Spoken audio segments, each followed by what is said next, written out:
I am a Kings fan, and today we made the best trade of all time, getting rid of Demarcus Cousins.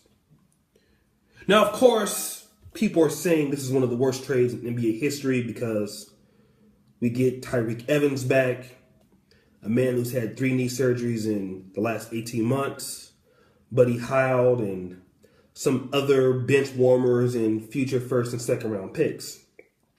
But my argument is that Demarcus Cousins, with his bum-ass attitude and sense of fucking entitlement, had to go from the Sacramento Kings organization. You see, there is no win in keeping bad people.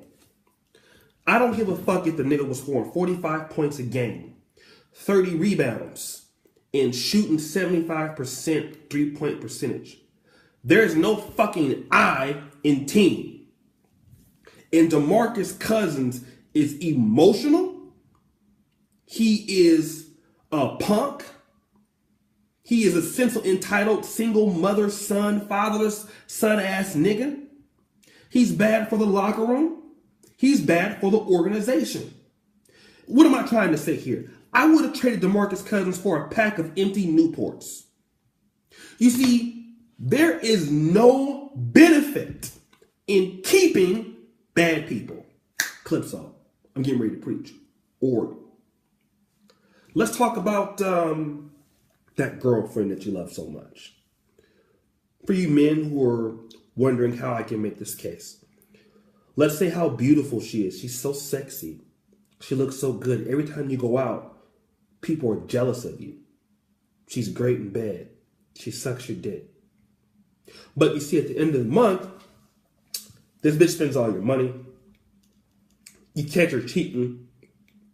You catch her doing so many things that bring down your fucking life, right? So really, as a person, although you have a beautiful woman, you're fucking miserable. Your life or quality of life is a piece of shit, although you have a fine-ass bitch. Now, let me ask you this. Would you rather have that fine-ass bitch who makes you sad? Or would you rather have no bitch or maybe somebody else, and while they may not be as good as that, it's better for you? You see, many people have quit jobs in which they made tons of money and did different things because the money wasn't worth it. It was just too fucking stressful. It wasn't worth sacrificing their fucking happiness. And see, even though Vlade Divac is a dumbass general manager, he is the worst general manager in the history of American sports. The one thing that he got it right was Demarcus Cousins is a cancer in the locker room. You cannot coach him. He's uncoachable. He's lazy on defense. He gets technical fouls. He's throwing shit. He's cussing news reporters out. He is not a fucking professional. And when you have a player like that in the locker room, what that says about your organization is you're not fucking serious as a team. It says if you allow this nigga to act like that, then the other players can act like that. Clips on preaching Oregon.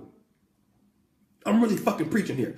It says that if you allow that nigga to act like that, then the other black little boys or other kids who watch DeMarcus Cousins think that it is okay for them to act like that during fucking sports.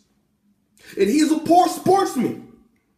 And the reason why the Kings were forced into that piece of shit trade, because you know what? Nobody wanted him. Nobody wanted to put up with his ass. Even though how good he was. Even though he won a gold medal. Nobody wanted to put up with DeMarcus Cousins' attitude. But the Pelicans. And the best they could get was a bad deal. And they took it because that is how good it is to get rid of bad people.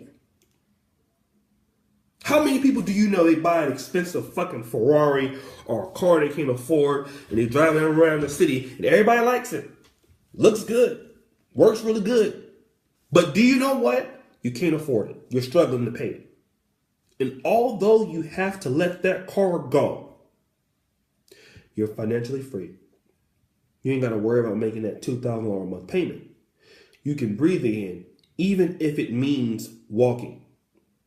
Even if it means that you now know what it feels like to have something that you thought that you wanted and found out that you didn't want it and it wasn't good for you, you let it go.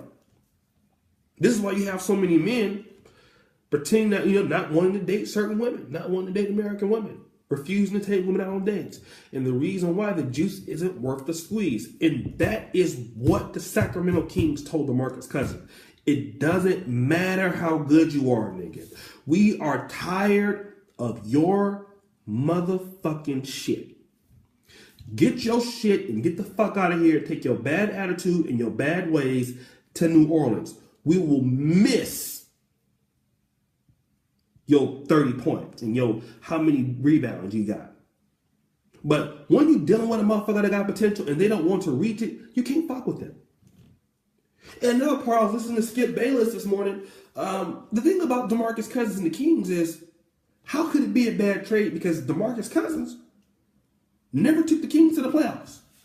I mean, how in the fuck, if you're already losing with a good player, well, and you can't win with him, why do you need him? I mean, I can see somebody like the Patriots trading Tom Brady in his prime. That's stupid. That don't make no sense. But when you are trading a player who can't help you win, who can't help you be successful, how in the fuck is that a loss? That is one of the best games you can fucking get. That's like you cutting off a friend who doesn't benefit you in doing anything. A person who isn't positive in your life. And then somebody will say, oh, you're stupid for letting them go. Are you fucking dumb? Are you serious? This guy is a cancer. It's like almost saying, wow, you're stupid for getting treated for that cancer that's going to spread throughout your body and kill you. You're fucking dumb. And I urge anybody under the sound of my voice, if you're listening to my video, if you have anything or anybody in your life, whether it be an automobile, whether it be a home that you can't afford, whether it be people who are trying to bring you down in your life, if they are bad people, do what the Kings did. Let them go.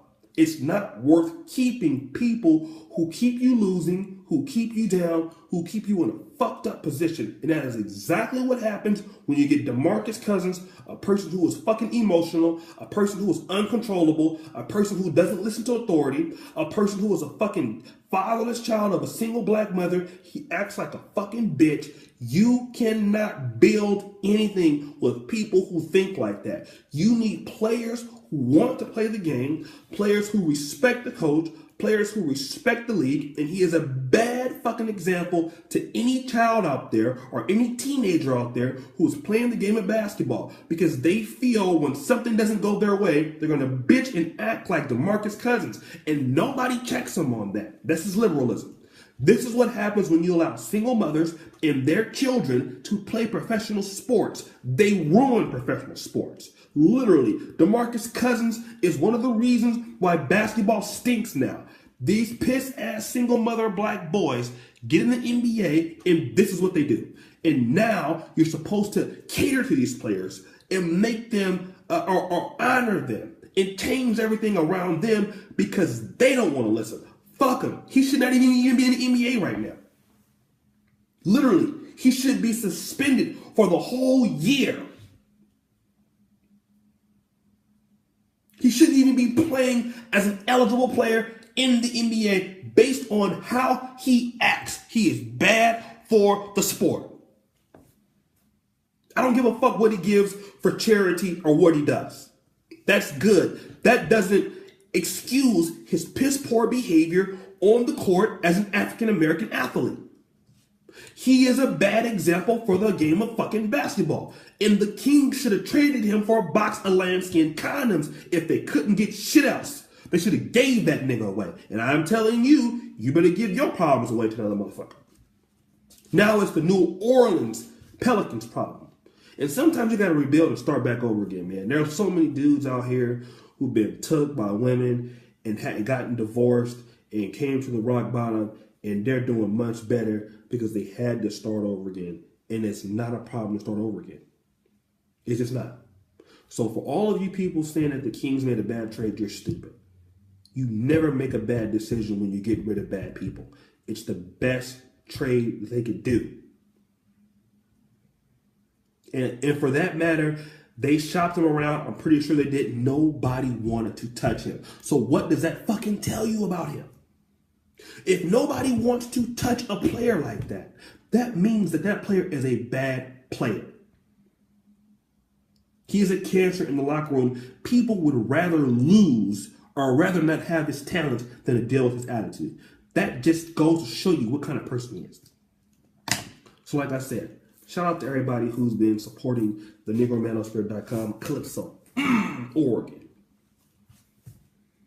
And everybody else, thank you guys. Please subscribe to my blog, NegroManosphere.com. Email me at planetoshea@gmail.com to get on the subscription link. And as you know, the buffoonery is at the all-time high. If you want to subscribe to my secondary YouTube channel, go into the description link. You can add me on Facebook, send me a friend request, or send me an email. Those of you who have topic ID, some of y'all send me some dumbass shit, so don't send me that. But to everybody else, hit me up, holler at me, and thank you for supporting the channel. Please subscribe to the NegroManosphere.com website. That's my personal blog. And we have many writers on there featuring, Alan Roger Curry, Donovan Sharp, many people. All right? As you know, the buffooneries are the all-time high. I'm out.